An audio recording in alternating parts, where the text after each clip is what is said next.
Hi friends, welcomes to Vimala சேவன்.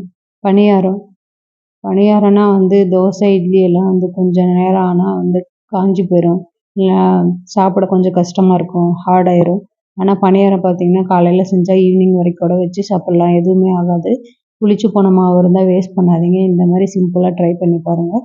ஆனியனும் தேவையான அளவு உப்பு, மிளகா வரமிளகா போட்டுக்கோங்க, கொஞ்சம் சேர்த்தே போடுங்க, அப்போ தான் டேஸ்ட்டு நல்லா இறங்கும் அந்த மாவில்.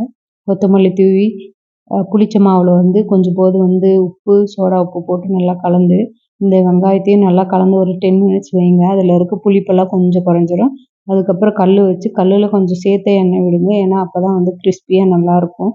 அதுக்கப்புறம் கல்லில் நல்லா எண்ணெய் கொதித்ததுக்கப்புறம் இந்த தேவையான அளவு ஊற்றுங்க மாவு. எப்போவும் 3/4 தான் ஊற்றணும்.